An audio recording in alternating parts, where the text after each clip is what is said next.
Hello everyone, welcome to SFRBC channel. இன்றைக்கி நம்ம பார்க்க போகிறது ESSO NCESS junior research fellowship பற்றி தான். ஸோ இது வந்து பார்த்திங்கன்னா எர்த் சிஸ்டம் சயின்ஸில் doctoral and post doctoral research பண்ணணுன்னு நினைக்கிற எலிஜிபிள் கேண்டிடேட்ஸ்க்காக இந்த ஃபெலோஷிப் ஸ்காலர்ஷிப் ப்ரோக்ராமை இவங்க ஆஃபர் பண்ணுறாங்க. ஸோ இது வந்து யாருக்கு அப்ளிகபிள்னு பார்த்தீங்கன்னா CSIR UGC NET and JRF qualified கேண்டிடேட்ஸ்க்கு வந்து இது அப்ளிகபிள்னு சொல்லியிருக்காங்க. And also for the candidates having DST INSPIRE fellowship அப்படின்றதையும் இவங்க மென்ஷன் பண்ணியிருக்காங்க. ஸோ எலிஜிபிலிட்டி பார்த்தீங்க அப்படிங்கன்னா அந்த கேண்டிடேட்க்கு 28 இயர்ஸ் வந்து எக்ஸிட் ஆகக்கூடாதுன்ற மாதிரியும் and first class in MSc MTech டிகிரின்ற மாதிரி சொல்லியிருக்காங்க. ஸோ அதர் ரிலேட்டடான earth system science other related ஃபீல்ட்ஸ்லேயும் வந்து இவங்க எலிஜிபிளாக இருக்கணும் அப்படின்ற மாதிரி சொல்லியிருக்காங்க.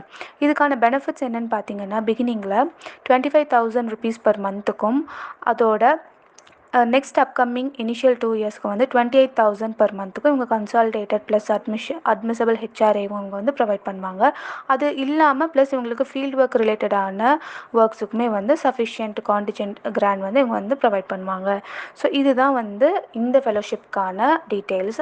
ஸோ இது இல்லாமல் உங்களுக்கு பர்சனலாக இன்னும் உங்களுக்கு இன்ஃபர்மேஷன் தெரிஞ்சுக்கணும்னு நினச்சிங்கன்னா நம்மளுடைய டிஸ்கிரிப்ஷனில் லிங்க் கொடுத்துருக்கோம். நீங்கள் அதை கிளிக் பண்ணி நீங்கள் யூட்டிலைஸ் பண்ணிக்கலாம். ஸோ இந்த வீடியோ உங்களுக்கு யூஸ்ஃபுல்லாக இருந்துச்சுன்னா உங்கள் ஃப்ரெண்ட்ஸ் எல்லாத்துக்குமே ஷேர் பண்ணுங்கள். மறக்காமல் ஒரு லைக் பண்ணிடுங்க. தேங்க்யூ.